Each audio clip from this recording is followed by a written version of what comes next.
Now, it's bad enough that the AUKUS project was born in deceit, but none of us will forget Emmanuel Macron's droll "I don't think I know," but I'm not going to go into that history today. But there are two observations I want to make about the past. First, the total failure of process in deciding on the AUKUS plan. Conceived in secret in a small group around the Prime Minister, there was no proper analysis of alternatives. This has been the subject of express, detailed criticism by the influential Congressional Research Service of the US Congress, which notes that projects without a rigorous analysis of this kind invariably end in tears. And we know that. I think all of us know that.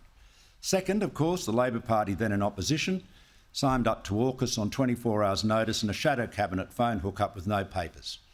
Their only concern was not to get wedged as being weak on national security in the lead up to the 2022 election. Once elected, the Albanese government remained on board.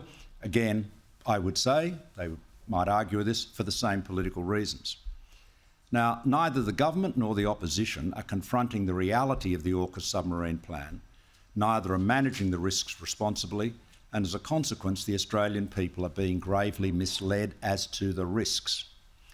So let me set out the facts, and just two acronyms. SSN stands for Ship Submersible Nuclear and means a nuclear submarine that is not a ballistic submarine with deterrent nuclear ballistic missiles, which of course is called an SSBN. We're not getting any of those. We're not planning to get any of those, at least as far as I'm aware. I haven't checked my news feed.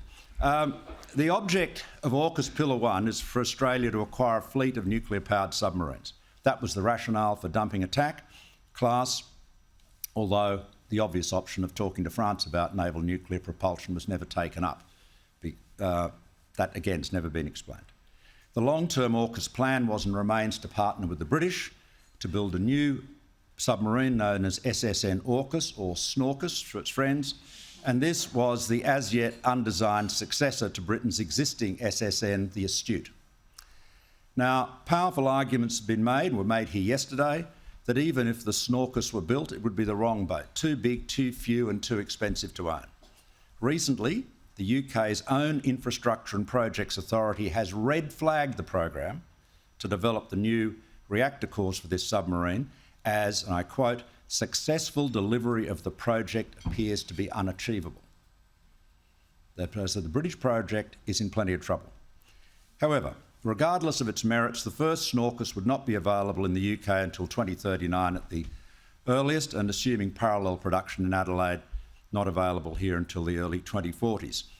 As we all know, given that all projects of this scale and complexity run over budget and are late, the availability is likely to be delayed.